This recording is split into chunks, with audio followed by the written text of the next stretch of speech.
Hi, I'm Taylor. I'm going to answer a question around angel portfolio tracking. Now, I commonly get asked this questions like if you're from angel investors or solo GP funds or funds without a lot of infrastructure is how do I start tracking my investments? There's tons of platforms, fund administrators, tons of things that you can use to manage to do this sort of thing. But in the angel level, you're not going to have a fund administrator. You're not going to have complex tools. You're not probably going to have the margins to pay for a lot of software tools out there that use to track portfolios, and not a lot of need for the edge cases most are built for. So we end up using spreadsheets. I've built tools used by angels to track portfolios for a number of years, and what I've been working on is to build a really simplified structure to be able to use for this. Now, everybody has their own sheet, their own user interface, the things they're trying to do. What I try to build is a easy way to, one, enter in investments, as well as any changes in the portfolio or value or write-offs or things that happen over time, and then use those to show what the cash flows look like over time and what my overall performance metrics are. And then maybe a little more detail in there as necessary. And so like on this tracking tool specifically, what I basically have is a couple assumptions of like, if you do have a fund, how big is it? Do I have any fee structure that's associated with it? But I really care more about the actual kind of reporting of the numbers. And the way it works is pretty simple. There's a tracking sheet, and the tracking sheet is used to track all the investments coming in. Now it tracks investments, proceeds, unrealized gains, losses, write-offs, kind of the changes in the value of the portfolio.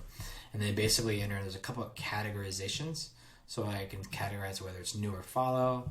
I can categorize it in an investment area. I use the investment area because people will often have some level of sub-segment that they want to kind of show in their returns.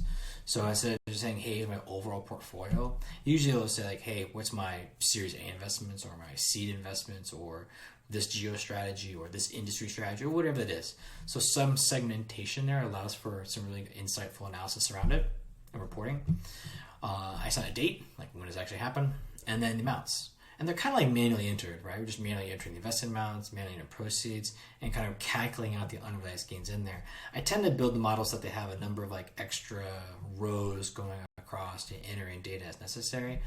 But the methods that people are going to use to calculate unrealized gains can vary widely. Sometimes you don't have good data for it. You may not have the actual numbers in terms of number of shares and share prices. So you may not like have the good data to kind of calculate everything every time. So I create flexibility to do those kind of calculations around changes in the value of unrealized gains, however you want to do so. So based off this entry, all that flows into the actual sheet. The actual sheet just kind of pulls the dates and the amounts, pulls them in, and this kind of runs through an entire overall portfolio called capital, expenses if necessary, any other kind of extra kind of level of detail in there.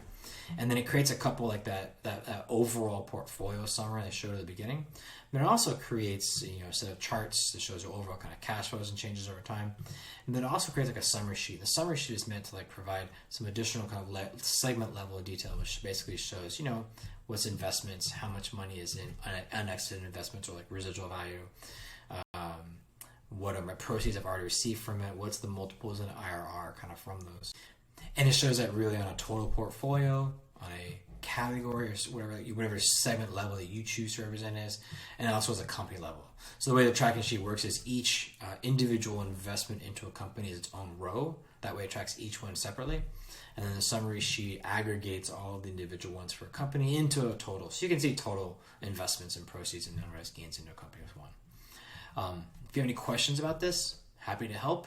If you have any particular needs around ways to view your portfolio or into your investments, always happy to help.